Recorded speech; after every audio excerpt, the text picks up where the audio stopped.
flaws. They drain your time. And they never leave you alone. Hey, I need to run a few errands. Can you watch my dog? Again.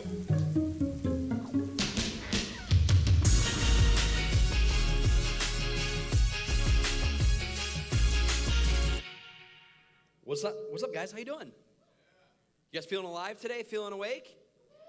Beautiful, beautiful, beautiful. Man, I thought they did a great job singing that song there. And so we're going to talk a little bit about that, the fake people. That's kind of what we're talking a little bit about today. But my name is Kyle. I'm the creative director at Heritage Church and also work with our young adult ministry called YA, which stands for Young Adults, and it's for ages 18 through 29. And so if you are here in the room and you're ages 18 through 29, or you know somebody who's in that age range, this ministry, we meet once a month at our Sterling Heights campus, try to pull together a big event, get people together and have some fun once a month. And then we meet weekly in homes. And so we have groups that meet all over the place. But actually, my good friend Randy Hall actually hosts a group which meets on Thursday nights. For those of you who live up this way, make sure to connect with Randy and get plugged into that group. But this series called Relational Vampires, as Tim mentioned, we're wrapping up today. And we're talking about loving the people that suck the life out of you. And there is one type of person that really sucks the life out of me. And I imagine this type of person sucks the life out of you as well. But I'm going to ask you, have you ever met somebody who says one thing but does something completely different? Anybody? You're not. It's okay. Like this is a judgment-free zone. Anybody know somebody like that where they say one thing and do something else? I don't see any hands. There's got to be more than okay. Perfect. Thank you. I'm glad. Hey, I think collectively we all know at least one person who, like, they're fake in that way. They say one thing, but they do something completely different. And I remember for me, when I was newly married, it was 2007. My wife, Kristen, and I got married. And we did something that we should have done months prior. We started making a budget, which I don't recommend doing that, like, right after you get married. We should have done it before we got married. But anyways, what we were finding, like most couples, is that what we were spending on a weekly basis far exceeded what we were bringing in on a weekly basis. And so we started looking at what we were spending money on, and one of the things that stood out that we figured, hey, we can quickly fix this problem is we'd spend a lot of money on coffee. Do we have any coffee addicts in the place? Anybody? Doesn't? Okay, judgment-free zone. If you're an addict of coffee, it's okay, judgment-free zone. Umbrella of grace here. So that's how we were. We're at the point where, like, oh my gosh, we were spending way too much money on coffee. Now the problem is like, you know, making coffee at home costs you pennies, basically. But for us, we were drinking Starbucks coffee, which I swear to you, like, Starbucks must put something in their coffee, some sort of addictive chemical, you know, because once you start drinking Starbucks coffee, it feels like you need that fix, like, every day, which sounds like an addiction. And so we started going to Starbucks, and the problem, though, wasn't just Starbucks. It was the fact that we both worked at a mall in retail where we both worked at these places where there was a Starbucks, like, in walking distance. And so for me, almost on a daily basis, sometimes once, sometimes twice a day, I would fiend for my coffee fix, and I'd go and get coffee. And so we realized we were spending so much money in coffee. And so Sunday night of that particular week, we said, okay, we need to, like, pump the brakes on our Starbucks, you know, spending. And so let's set a little rule here, a little goal, and, you know, let's go to Starbucks maybe, like, once every other week. That's our new goal. We both agreed on it. We're like, cool. So twice a month, each of us can get Starbucks. So the next day, Monday, I'm at work, I eat my lunch, I was feeling good, but then, man, all of a sudden, those, like, addiction started kicking in, and I was like, man, I got a little bit of a headache. You know what would fix that headache? Starbucks. And so I'm like, dang, I was kind of feeling guilty, kind of feeling some shame. I'm like, I did say once every other week. So I literally, like, look out the doors of the store I worked at. I didn't see my wife because her place is over there. I didn't see her. I'm like, I think I'm good. I'm just going to walk up there, and I'll just, you know, whatever. I know it's day one, but sorry, I made a mistake. So I start walking up there, and I've kind of got this walk of shame, like tail between your legs kind of thing, you know, looking around, walking. And I go up these stairs, little stairs, and at the top of the stairs, you come around a corner, and there's Starbucks. And I come around this corner, and I'm kind of, like, just very nervous. Like, I feel like I'm guilty as I'm walking towards it. And as I go to walk into the store, guess who I see walking out of the store with a Starbucks in her hands? Kristen, my wife, yeah.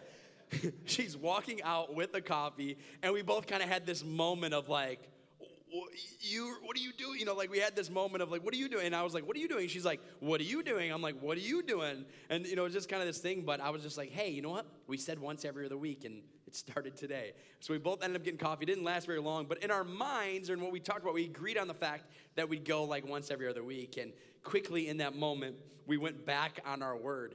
But seriously, though, every single one of us knows those types of people who they say one thing, but they do something completely different. Maybe you know somebody who says that timeliness is a value that they have. And that when they say yes, they mean it. When they say no, they mean it. But like, you know them, and they're never on time, and they're very hard to rely on. Like, you know those people that say one thing. Maybe like that song talks about fake love. Maybe there's those people that to your face, they're just great. And like, they build you up, and then you find out behind your back they're talking about you, and you're like, what the heck? Like, I thought you liked me. I thought we were good. Maybe you know those people that judge somebody for their past mistakes, and they're very, you know, judgmental in that way, but you know them, and you know that, like, you know their history, you know what they've been through, and so it frustrates you because you hear them judging other people when they've kind of done some of the same things. Maybe you know somebody who talks about your kids or tells you how to parent your kids better, but you know their kids, and their kids are the worst, right? Like, you know those people where they want to give you parenting advice, and you're like, I know your kids, and they're terrible. So we call this being fake, right? Somebody being fake, or maybe we call this hypocritical. And so today we're going to talk about loving hypocritical people.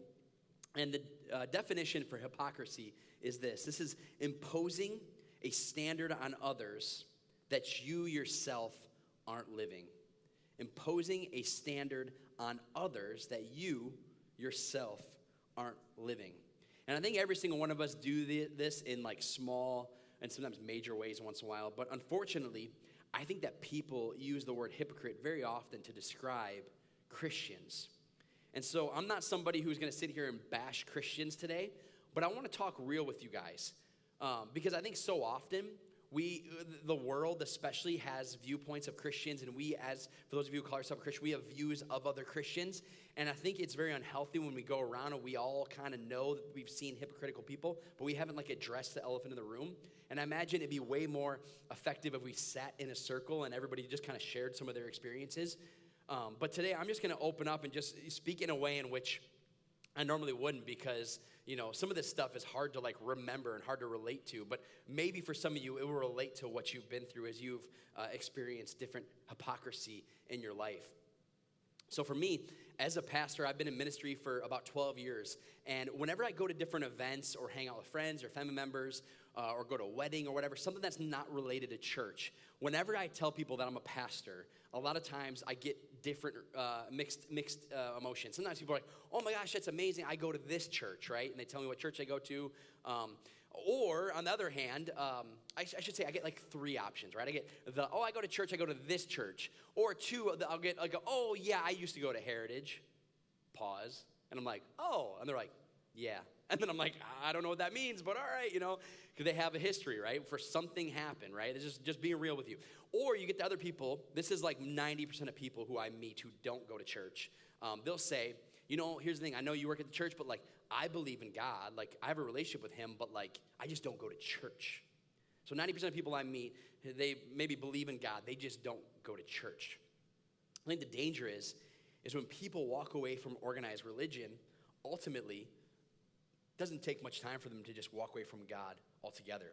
In fact, studies show that a lot of people who have left the church, who aren't happy with the church, or they have their negative views of the church, a lot of times it has to do, one of the main reasons is they think that they've had negative interactions with hypocritical Christians. So for me, I had a really interesting upbringing where the first few years of my life, my family was not a church-going, not a Christian family by any means. But my uncle Roger, who my middle name, I'm named after him. It's a terrible name. But anyways, he's a great human being. But Roger, my uncle Roger got saved. And he was somebody who, to my family, he was like the worst of the family. Like, if anybody was going to become like a church guy, they would have not expected him. So his life takes on like this radical transformation. He turns his life around. He went from being like a fighter to all of a sudden be like this really like calm, peaceful, like chill, zen guy. And so everybody in the family is like, whoa, what's up with Roger? Is he like weird, or is he on the drugs, or is he a cult guy? What's going on here? And so my dad was kind of interested. So my dad got involved in a church And because of that, it was amazing. By the grace of God, my family, and even like generations of family, which is really cool, have now had the experience with growing up in church or having a relationship with God, which I'm so thankful for this church for that reason. But one thing that stood out to me and stands out to me to this day, and it's something my dad shared with me when I became an adult. He got involved in this denomination. Our entire family did, and I'm not going to say which denomination, but the rules were very strict. A lot of standards, a lot of expectations, and it's very hard to live up to those standards and expectations. And even so far to where my dad, he's somebody who is like built, like, I mean, he could, I'm okay with admitting my dad could beat me up, right? Like, he's 56, but he could like beat me up easily, right? Like, he's a strong, a muscular, tough guy. So when we were growing up though, he would box, he'd work out, he was into MMA, mixed martial arts, fighting and all that stuff. And so after he started getting involved at this church, he started going to a small group. They told him, they said, hey, Dale, so we noticed, you go boxing, you work out, you're kind of like aggressive. And my dad's like, yeah. And he's like, they're like, you know what? Here's the thing. Like, Christian men are like good men. We're like peaceful men. We don't do those things. And my dad was like, oh, okay. And they're like, if you're going to be in this small group, we're just going to ask that you stop, boxing and stop doing those things. And my dad was like, really? Oh, okay. So in his mind, he thought that this is like what Christians do. Like, Christians are good men who don't do those things. And I know, like, just from my experience with Imlay City and some of the friends I have on Facebook and friends I have in real life, we have a cool Pastor Tom over here who rides a Harley like a boss, right? Like, he looks cool, he is cool, he rides a Harley, him and his like whole family. Like, that would not be acceptable in the church that like I grew up in. It was too rebellious, it was too cool, it was too fun. And so therefore at our church, you don't do those things, right? And many of you grew up in churches like that, or know somebody who grew up in a church like that, where there's so many rules, and that's just what you experience. Like, you don't do those things because good men and women don't do those things, whatever that means. And so my personal journey growing up in that church, I really have a lot that I can owe to that church. But at the same time, it also shaped my view of Christianity and my faith, as though, like, man, as Christians, we don't have fun, right? Christians don't have fun. Like, if you want to have fun, you're not a Christian. And so I'd hear these stories all the time growing up where people were like, oh my gosh, when I was younger, I used to party and I had so many friends. It was so great. Life was so good. And then I became a Christian. And since then, my life has been so great. And you're like, what? What kind of story is that? Like, your life was amazing, then you became a Christian, and here you are? Like, come on. So I grew up saying that. I'm like, wait a second. Like, there's got to be more to it than this. Luckily for us, all of us, there is more to it than that.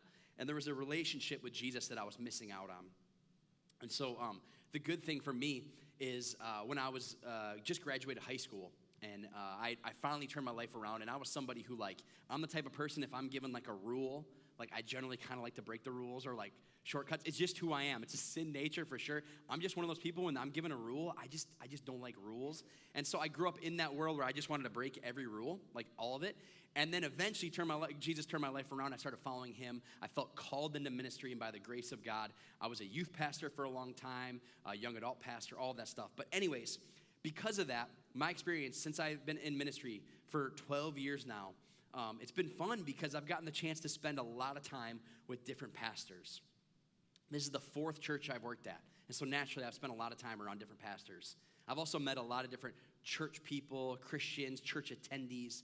And I can honestly say that most people I've interacted with are amazing. Like, well-intentioned, honest, genuine, real. But there's also been a few negative interactions, as I'm sure many of you in the room, if we were to go around and you could share some negative interactions you've had with Christians, you could probably just rack them off, like name this person, name this happened, this happened, this happened. For me, one of the things that stands out to me is before I came to Heritage, or I knew I was leaving and going to start working at Heritage, and it wasn't like I was leaving for any sort of moral failure. I felt called to work at Heritage, and I was leaving a church I had been at for 5 years and, like, devoted a lot of energy and prayer and tears, all that stuff to this church. And when I went to leave, people were, for the most part, pretty excited. They're, like, happy for me. But then I got word after I left that some people were really upset and, questioning my intentions. And I'm like, wait, like, these people worked with me for, like, 5 years. Like, they know who I am. I'm not a bad guy. Like, what's going on? And it went as far as to, like, a few months after I'd been gone there, I remember seeing somebody who I'd worked with for 5 years at a grocery store. And I saw them, and we made eye contact, and I went to, like, nod and say hi. And this person with their family, like, turned and looked the other way and started, like, walking away from me. And I was like, wow, like, We were friends. Like, we were tight. You said you loved my family. You said you loved us. You said you loved what we stood for. And, like, what's going on? Like, what happened? And so stuff like that, it hurts. And I know this is just me, one person, sharing my experience of being hurt in that way. But you probably have so many of those other types of experiences. Maybe not here at Heritage, but it could be experiences you had with growing up in a church denomination that maybe you've left, or maybe dealing with a family member or somebody who's the hyper-Christian with all those rules. And I just want to just clarify for a second, I love the church. I really do, like the capital C church, like the church. I love it. I really do. But at the same time, I'm aware of the fact that churches are led by humans, and humans are sinful. I make mistakes. You make mistakes. We all make mistakes. And so I don't put my hope in people. I put my hope in Jesus, because he doesn't let us down. And so just to know that, like, I love the church, but I just don't put my faith in humans. I put my faith in Jesus first and foremost. And it's very easy for me, and it'd be very easy for us to point the finger at those people and this person, this person, this person. When in reality, if I look internally, I've been a pastor long enough to know that I probably have created barriers for people coming to know Jesus. In fact, just as a quick little, like, funny story about this to help you understand how like, I am sometimes a phony and a hypocrite, right? 2 weeks ago, this just literally just happened. There was a comment on Facebook towards Heritage Church that was negative. And I manage our social media teams and all that stuff. So I saw the post and I was like, whatever, this person has a problem with Heritage, whatever, like join the club. There's a lot of people that have problems with churches, right? So I'm reading this comment and I was like, whatever, just move on with my life. 2 days later, one of our staff members says, yeah, did you read the comment on Facebook about Heritage Church? I was like, yeah, but you know what, people complain. And she's like, and then did you see what they said about you? And I was like, me? What did they say about me? I was like, just like caught off guard. How could anybody see, something bad in me? I don't really think that. But it was one of those things where all of a sudden I was like, wait, what? So I go on this page and I start reading through, and I'm not going to give you guys any clues because you're going to go try to find this and frame me. But anyways, I go on there, and on this comment thread, people are talking about how great Heritage is, how great. One person says something negative. And then one other person comes onto their post, and they say, yeah, you know what? We used to go to Heritage too until Pastor Kyle started working there. And they said, wow, he's a real jerk. About me. I'm just kidding. It's probably true to some extent. But anyways, what she was saying that I was a jerk to her son who was in the youth group. I tried following her. I tried to figure out who the heck her son is. I can't figure it out, guys. I would apologize if I could. Cannot figure out who her son is. But I realized in that moment, I'm like, man, I'm about to talk about like hypocritical people who say one thing and do another. And here I am. I have been an obstacle for apparently this kid who thought I was a jerk to him when he was in high school and I was the high school pastor there. So I think all of us, if we're honest, have those moments where we can be hypocritical. And so I just want to share with you, if you're here and you've like been burned by the church in the past, I know I don't speak for that person, whoever it may be who hurt you, but I just want to apologize for the damage that the church has done to you on behalf of God. I just do. I really want to apologize for that. And I may not be able to make it right, but as somebody who works in the church, I just want to apologize for that. Maybe you're here and you're like, man, I have a problem with organized religion. Well, join the club. I do too. And the reality is I think Jesus does as well. And I'll share with you in a second what he had to say about it. But I believe that Jesus didn't come to start a religion. He came to establish a relationship. He didn't come to start a religion. He came to establish a relationship with you, with me, with the entire world. In fact, I remember hearing this rule of thumb where it says that rules minus relationship. So you take rules and you remove the relationship, it's only going to lead to rebellion. And if you're somebody who read the Bible, you see in the Old Testament that there was all these rules that the Jewish people had, and it was all these standards, expectations, but there was no relationship with God. There's a few people that we see like David and others who had a great relationship with God, and therefore they flourished. But oftentimes you have all these rules with no relationship, and so what you see in the Old Testament is rebellion. And so that's where Jesus came to fix that problem. But I think that's also a good parenting tip that somebody gave me a long time ago, that rules minus a relationship will always lead to rebellion. And so there's this word, hypocrite, we use. And we may think this is just like an American thing, but in reality, this word has been around for thousands of years. In fact, Jesus uses the word hypocrites when referring to this group of people called the Pharisees. Now, the word hypocrite is actually pronounced Hypocrites, okay? Hypocrites. Could you repeat after me real quick? Say Hypocrites. That was like 3 of you guys, okay? So let's do it again. Hypocrites. Perfect. So if you've been saying hypocrite, you're wrong, okay? So the way you need to say it now is when you're talking to me, be like, you know what, you've been a real hypocrite today, right? Like you just need to say that, all right? Just sound really professional. But in Jesus' day, the hypocrites were these play actors who would perform in these plays. And the interesting thing about them that I think is pretty savage, because Jesus refers to these Pharisees as these play actors, these fake actors. I think that's crazy. Is a lot of times these Pharisees would perform these plays, and they would have like 20 characters, but there was like 5 individuals in the play. And so what they're known for is taking masks and playing a character, going on stage and being this character. Then they would run off stage, take the mask off, put a new mask on, run off stage, and then play this character again. And so they were known as these like theatrical, fake, phony people, and it was a profession. And then Jesus comes like a savage and starts referring to the Pharisees as those fake, phony people. Now, you may not be familiar with the Pharisees, but this was a group of people who really upheld the Jewish traditions and laws and rules. They were the religious police. They were the ones who held the rules and made sure that everybody knew that they were up here and that everybody else was kind of down here. And they were very quick to hold people to those guidelines and rules. The problem is that this was not a part of God's intention for this sort of like rule, like holding each other accountable in that way to each other. In fact, Jesus came down to earth to take care of the sin problem. That was his goal. He was coming down to earth to take care of the sin problem, to create that relationship. He was trying to make a way for people where the Pharisees were putting up walls, right? Jesus making a way, Pharisees create walls. And so Jesus comes, and you can tell, naturally, he's like ticked. He's mad. He's angry. In fact, if you look at the scriptures, a lot of times you see Jesus butting heads with these guys. He's arguing with them. He's like going savage. So if you thought Jesus was like peaceful, Jesus doesn't box, Jesus doesn't work out, he doesn't ride Harleys. No. This dude was a savage. He would come at people. In fact, he probably could beat up all of us, except for Tom Blount.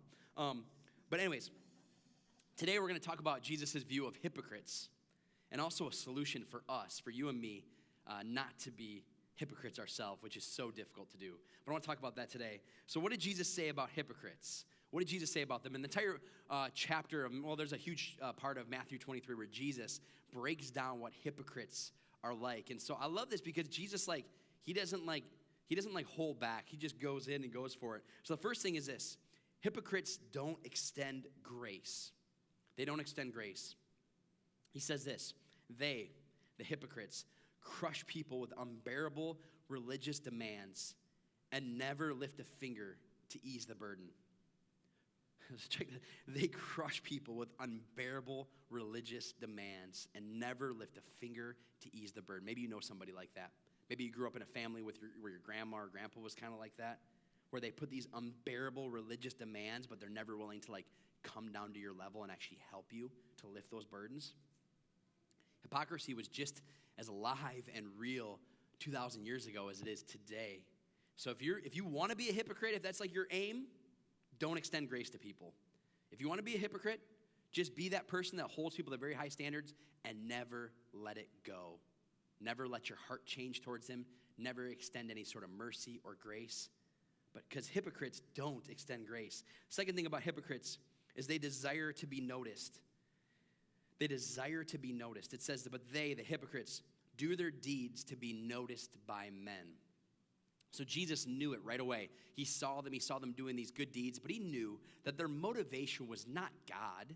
Their motivation was not to be in right standing with God. No. He saw their hearts, and he knew that they only want to be noticed by men. In our day and age, it's very easy for us to do that, especially in a day and age where it's very easy to Instagram your opportunities, Facebook your opportunities, tell people where you're serving, what you're doing, all that stuff. And so if our desire is to be noticed by men and women and be applauded for that, we may be hypocritical, because hypocrites desire to be noticed. The third thing is this: hypocrites distance others from God. So they create a distance between people and God. He says this: hypocrites. And he puts an exclamation point. I feel like Jesus is just hitting them. For you shut the door of the kingdom of heaven in people's faces. You won't go in yourselves, and you don't let others enter either. So hypocrites distance others from God.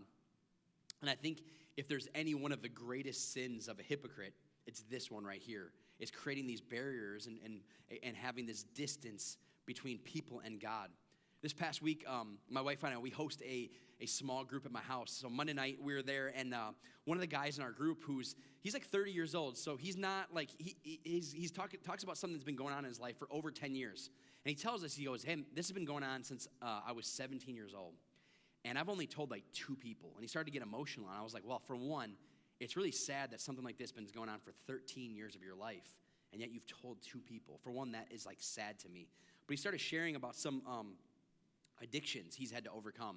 He talks about how he was addicted for a long time to pills, and then that graduated to something else, and then graduated to something else, and then graduated to something else. And he's been 4 years sober and clean. He started going to church, started getting involved, accepted Jesus, got baptized. Like, his life was turned around. And he shares, he was very open about it. And you could tell, like, this is somebody who didn't rehearse what he was going to say. It wasn't something he was going around and, like, speaking to groups of people and, like, teaching. No, this was, like, genuine. This is real. This was, like, honest, vulnerable. This was him. And I remember the thing that bummed me out the most when I heard it is one of the things he said at the end is he told me, he said, you know what, Kyle? He goes, I've had so much shame for my past because I feel like people are judging me. My family was kind of judging me. I felt ashamed in my skin. I felt ashamed of my addictions. I felt like there was nowhere to go. And he said the hardest part is when I actually started going to church. Here's what he told me. He said, I started going to church, and then my friends, the ones that I used to do drugs with, thought I was a phony for going to church. And I was like, really? What do you mean by that? And he said, well, because like they figured that only good people go to church. I mean, I'm not a good person, and so I can't be going to church. I must be a phony. And I was like, oh my gosh, I wonder how many people still have that same mentality. That church is for good people, and not going to church, that's for bad people. And if you're here and maybe you've had that thought process in the past, you've thought, man, I've got to get my stuff together before I go to church. I need to quit this before I go to church. I want to remind you of something very important. Jesus himself said that his mission on this earth was not for the healthy. His mission was coming for the sick. He said it. He came for the sick, not for the healthy. In fact, Jesus, who was perfect, literally like sinless for 30-something years of his life. I mean, that's a pretty amazing feat that none of us can even come close to fathoming. He was up here, like this dude was sinless. And yet the people he surrounded himself with were like sinners, tax collectors, like people that were far from God. And yet Jesus had no problem associating with bad people. And so here's my friend, and he had this perception of himself that there was a distance at God all of a sudden because he was a bad person, that God did not want a relationship with him. And so that's what hypocrites do. Hypocrites distance others from God. Another thing that hypocrites do is they devalue what's most valuable. He says this in the verse in Matthew 23. He says, hypocrites, for you careful to tithe even the tiniest income. A tithe is basically giving of 1/10 of your income. So he says, you are careful to tithe even the tiniest income from your herb gardens, but you ignore the more important aspects of the law: justice, mercy, and faith. So what he's saying here is like, you've done all these things, all these rules, traditions, you even like tithe, you've done it all, but you're completely missing the mercy, the justice, the faith. And it's so interesting because like that really ticked Jesus off, because these people were like doing all these great things over here appeared to be great, but yet when it came to caring for people, they missed it. They devalued what was most valuable in Jesus' eye. People mattered more than all that other stuff to Jesus. So here's the hard part, at least for me, just being real with you guys. I don't want to be a hypocrite. I don't. Nobody in here is like, you know what, today I'm waking up and I'm going to be a hypocrite today. None of us want that. Heck no. But I think it's very easy for us to get caught up in this. You get caught up saying one thing and then doing something completely different. And so I just want to share with you, this is Jesus' solution for hypocrisy. And my hope is that it helps you, that it encourages you, that you can walk out of here not feeling like you have to do more or earn more or change certain behaviors that may be, to do more. I want to talk to you about Jesus' solution for hypocrisy. He says this: woe to you, teachers of the law and Pharisees, you hypocrites. You clean the outside of the cup and dish, but inside they're full of greed and self-indulgence. Now, Jesus had a great perspective. Why? Because he saw their hearts. He's Jesus. He's like God in the flesh. So he knew exactly what was going on here. And he's like, hey, listen, you maybe appear fine on the outside, but inside in your heart, I know you've got greed and self-indulgence. And then he says, blind Pharisee, First clean the inside of the cup and dish, and then the outside will also be clean. So he's telling them, he's like, clean the inside, and then the outside will be clean. It's an inside-out mentality. When you're taking care of your spirit, your emotional health, your spiritual health, your mental health, when you're following after God, when you're pursuing his heart for things, it starts in here and overflows into your life. I brought this cool mug today. So it says Nashville, Music City. Went a few years ago to Nashville, got this mug. I like it. It's cool. I mean, it's white with these cool little speckles. I like this cup. It's a pretty cup. And let's imagine you came over my house. I was like, hey, you want this cup of coffee? Like, I'll make you a nice little cup of coffee. And then you're like, sure, heck yeah. So you see this cup. You're like, that's a cool cup. But then, I don't know if you guys can see this, but can you guys see the inside of this cup? Pretty gross. So I know it's early in the morning. I'm grossing you guys out with this, but this is a coffee cup that sat in my office. Unfortunately, I'm admitting this is kind of embarrassing. It sat in my office for like 3 to 8 months. 3 to 8. And so it sat there. So it was the bottom of the coffee with the creamer and all that stuff, and it just sat there. And I put it up on a little shelf, and then this past weekend, I looked at it, and I was like, wow, that is nasty, right? So it doesn't matter. If you come to my house, I'm like, here, try this coffee right here. It doesn't matter what the outside looks like. It doesn't matter. If what I make you on the inside is disgusting because it's like junky and I left it and it's probably molding in there, like it doesn't matter how pretty the outside of the cup is. The coffee is still garbage. It's trash. It's disgusting. So it doesn't matter what this looks like and how clean it is on the outside or how trendy it is. If the inside is disgusting, it's ultimately disgusting, right? And I think so many of us, like the Pharisees, it's very easy for us to work on our appearance, work on our physical fitness, to work on our house, to work on our cars, to work on our Facebook persona, to work on our whether or not we're getting a raise at work and how people perceive us on the outside. But how often do we neglect the inside of our hearts and our souls? And we neglect praying, we neglect talking to God, we neglect the peace that comes from him. How often do we neglect what's actually going on in our hearts and only focus on what's going on the outside? And Jesus warns them against that, and I think he's talking to us. He's saying, hey, what's going on the inside matters because it overflows. There's a very famous, well-known pastor who just came out this past week, and this happens literally, like, unfortunately, like every 6 months you hear about this. And by famous, I mean like he's written a book and people know who he is, right? But he came out and he had an affair on his wife, and this stuff, you see it all the time. But he was somebody who literally on the outside looked like, you know, a Hollywood celebrity. He focused on all the wrong things. And he even admits it. He says, like, I focused on all the wrong things and was not taking care of my heart. And I allowed, you know, these things to overcome and take over me. And therefore, I was a terrible husband and I was wrong. And I think so often it's easy for us to start thinking about the outside and the way we look, the way we perceive, do all these things, when in reality what matters most is what's going on behind the surface and below the surface. So Jesus doesn't demand we try harder on the outside. He challenges us to look closer on the inside. I'm going to say that again. It's on your screen. Jesus doesn't demand we try harder on the outside. No, he challenges us to look closer on the inside. He says, woe to you, teachers of the law and Pharisees, you hypocrites. You are like whitewashed tombs, which look beautiful on the outside, but on the inside are full of the bones of the dead and everything unclean. Jesus is just giving it to him. He says, in the same way on the outside, you appear to be people as righteous, but on the inside, you are full of hypocrisy. There's that word again, and wickedness. So the answer isn't try harder on the inside, but to look closer at the inside. It's not about trying to appear a certain way. It's about looking closer and allowing what's inside to overflow onto the outside.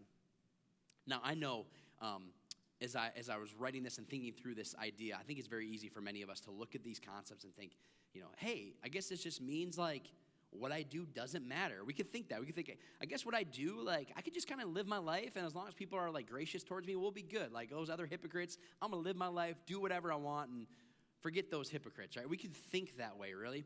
But I want to just challenge you and hear me out in this. Because I think the reason why so many people who aren't Christians don't like Christians is because of our actions, our words, our behavior. And so I want to just give a challenge for those of you who are here in the room who call yourselves Christ followers. If you are somebody here, you're like, I'm still doubting this whole church thing, I'm still doubting this whole thing, I hope that through today's message, you're hearing a little bit more about Jesus and that the things you struggle with, he struggles with as well and is frustrated about as well. But for those of you who call yourselves Christians, I want to just hear me out for a second. I think for one, we need to own the fact that we are a reflection of Jesus to the world. We have to own it. When people think about Jesus, they're thinking about you. Like your friends, your neighbors, whatever, when they think about Jesus, they're thinking about you. We are a reflection of Jesus to the world, and we need to own it. The second thing is this: we need to live the way we say we're going to live. If we say yes, we need to be people that say yes and mean it. When we say no, we need to be people that say no and mean it. We need to have character in that way. So when we say we're going to live a certain way, we just got to try to like attempt to live that way. And the third thing is this: when you mess up, fess up. It's a little cheesy saying my family used to say growing up. When you mess up, fess up, right? But when you mess up, because guess what? You're going to. I'm going to. Fess up. Ask for forgiveness quickly. Because I think this is where I think we go wrong a lot of times, is we kind of appear a little bit self-righteous sometimes. And then when we mess up, we're not willing to admit we messed up. So when you mess up, fess up. And even that right there, that humility, which is like Jesus did that. Jesus was humble. There should be nothing wrong. Even that video with the Dracula, it was kind of funny because he was talking about humble people, but he himself is like not humble at all. Like we need to set the tone for humility because Jesus set the tone for humility. So when people look to you, are they looking at you like, you know what, this guy, he may not be perfect, but like he's real and he's down to earth and he admits when he's wrong. Do they think about you that way? So that's my third thing is when you mess up, fess up. The last thing is this. We need to surrender the masks that we wear. We need to give them up, knowing that Jesus came for the real you, not the fake you. We need to give up the masks. A lot of us, we pretend to be somebody. We're not wearing those masks. We need to give it up, knowing that Jesus came after the real version of you, not the fake version. So it's not about trying harder. It's not about cleaning the outside of the cup. No. It's not about just worrying about all this stuff and what you wear and how you look in your house. It's not about those things. It's about surrendering to God. It's about letting him take over your life, letting him invade who you are on the inside so that from the outflow of that, you can just be you and trust that Jesus is working on the real you and allowing people to see the real you.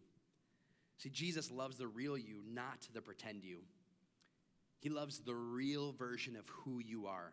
That fake version, that pretend version, that's not really who you are. You are the real you that Jesus created you to be. So if you were somebody here in the room and you're like, man, I'm new to this whole church thing. I thought there was all these rules and all these guidelines, all these things you have to say and admit and go to this class and get baptized, do all these things. I want to just clarify for a second that Jesus loves the real you. In fact, this is what he said in Romans 3. He says, but now God has shown us a way to be made right with him without keeping the requirements of the law. Wow. So here it is. He's about to tell us. He made a way to be right with him without keeping up with the requirements of the law. Here's what he says. As was promised in the writings of Moses and the prophets long ago. And he says this. We are made right with God by placing our faith in Jesus Christ. Boom. That's it. We are made right with God by placing our faith in Jesus Christ. It's not about all the verses you can memorize. It's not about all the rules and following the rules and not working out and not riding a Harley or not doing this, not. No. It's one yes, and that yes is placing your faith in Jesus Christ. That's it. It's not all about the can't do's. It's about the can do. I'm choosing to follow Jesus and putting my faith in him. And so if you guys could, please bow your heads and close your eyes. And I'm going to pray for two specific types of groups. And the first group I want to pray for is maybe you're here and you're somebody who you've been burned by the church. You've been burned by organized religion. And you're saying, man, I'm new to this whole thing. But now today I'm trusting that Jesus came to make a way for me. And I'm trusting in him. I'm going to pray this prayer. And there's nothing magical about these words. But just say this. Just say, God, I know I've made some mistakes. I know I'm not perfect. I know that I'm not a righteous person by any means. But today I'm realizing that you came for those who are lost. Your mission was for the sick, the hopeless. And today I'm admitting I need you. I need you in my life. And so today, just come into my life, change me, and make me a new person. I'm trusting that your son Jesus came and died on a cross for my sins. And he was perfect, and I'm not. And yet he's making it right for me. And so today I'm trusting in you. I also want to pray for anybody in the room who maybe struggles with this idea and challenge of being hypocritical. And just pray this prayer. Just say, God, although I am not perfect, I'm owning that. I am not perfect. I'm fessing up to that idea, Lord. I know that I am a reflection of you to this world. I am owning that. I'm going to choose to work on the inside, to clean the inside of my cup first, and then allow you to be the outflow of my life. I'm praying that because of my lifestyle, because of my grace, and that because of the fact that I own up when I make mistakes, I pray that because of that, God, that people will come to know Jesus, your son, because of my life. I pray, God, that you forgive me of the past when I've been hypocritical and allow me to move on trusting in you and trusting that you're going to heal me and make me new. It's in your name we pray. Amen.